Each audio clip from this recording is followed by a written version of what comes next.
Yo guys, welcome to my first ever 0 hour cast. I'm Marksman. This cast is coming to you from the United States, Boston specifically. So what I will be casting is Twilight Flame 3 versus 3. Not many people play that game. It's 50k. Some people consider it a noob game.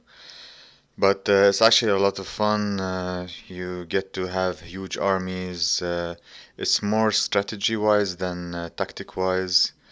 It is micro-intensive, but it's more about how you position your units rather than controlling one at a time.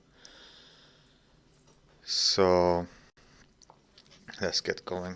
So I will be casting a fast game. It's like a KO. I will walk you through some of the Twilight Flame rules. So there are some rules for Twilight Flame games. Let's adjust the audio. So as a demo, you're not allowed to use combat, like the combat cycles, and alpha auroras are also prohibited. Other than that, AOD is not allowed, so a maximum of one base defense at base entrances, and at the oil 1 or 2 maximum. So let's see. So this is actually the last Twilight Flame game that I played. It was with Motka Fox and USAF. So let's get going. So here you have me, Marksman, Nuke in the blue. This is Motka Fox in the red. And China Vanilla. We also call this in Twilight China Air because usually they play in MiGs. In the north we have Big Wolf. In yellow we have Rio in pink. So you frequently see the player build a fast supply right next to the base after sending the first worker to the oils. And here you can see this power placement, which builds a little bit quicker. So as a nuke, you need to build 3 war factories in your base and 2 at the oils in order to get the nuke cannons quickly later on in the game. And that's what I'm doing as well. So you can see both me and Motka Fox are doing similar strategy. Actually, we had a bet in this game who will get the enemy oils first. It's pretty easy to do that when you're nuke, because first you'll get 2 fast battle masters, deny the tunnels, and then so this worker is actually a bit slow to build a tunnel.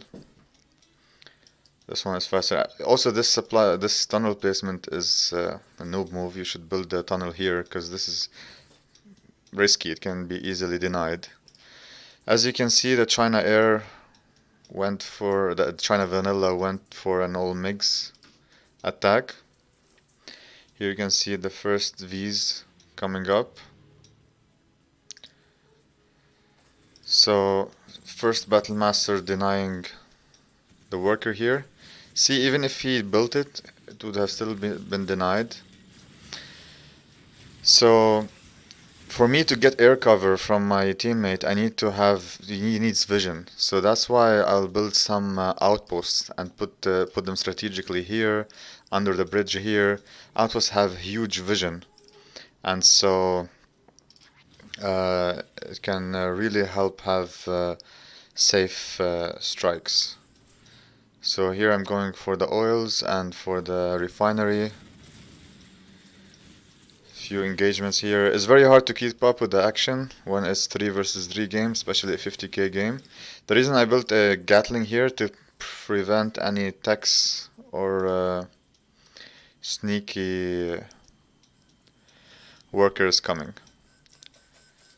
So Motka Fox is quicker than me in getting the oils. The enemies were completely denied any map presence on the left. I'm very fast in getting the refinery. This is my favorite spot in the game. I feel like if you control this, you can control the whole game. So what happens in a China Air, you usually have the L formation. So they cluster the MiGs like that, and then if you go like if you play chess, it's the way the knight moves. So you here like it's not a very good split. I'll show you a better example later. So see, like MiGs strike in one hit, so only one MiG is lost. That's how you know an expert MiG play. So what you do is like you go to a certain point in the map and then attack. And if you are really an expert at this, he would come from here and strike the army from here so that the MiGs don't even have to do the curve and would return to the airfields straight. I'll have another China Air tutorial. I usually like to play China Air in the middle. So here you have, I here established the map control. See, only one base defense is allowed. As you can see, I have outposts, so my enemy can have like vision over the whole map, so he can see if there's an Avenger here or anything. And they're basically locked down here. I like to build a bunker overload in order to replenish overloads if there's a Jarman. So you're scrambling some ECMs, and here you get the strike. This is the KO. And the whole army is demolished. And that's kind of GG. That's, look, Rio. GG's, Big Wolf, GG's. It's only one of the players left. And they move up.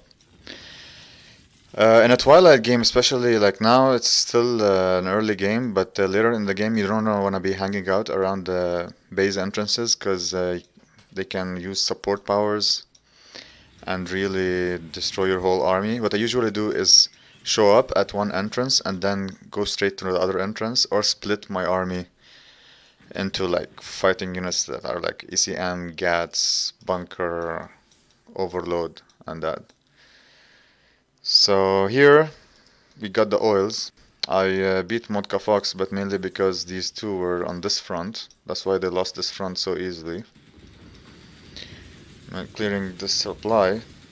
Here we have a MiG strike coming up. He shouldn't be hitting the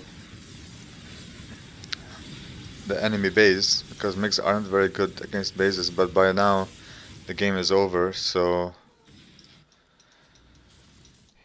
there's a sneaky noob cannon here, and that's it. GG. Hope you enjoyed this, guys. I will be casting more games later on. This is a test, so bear with me. This is the first time I'm using this platform. I haven't uploaded a video to YouTube in over 7 years. I'm using OBS. I'll tell you more about us and what we play in other casts. Hope you enjoyed it, and GG.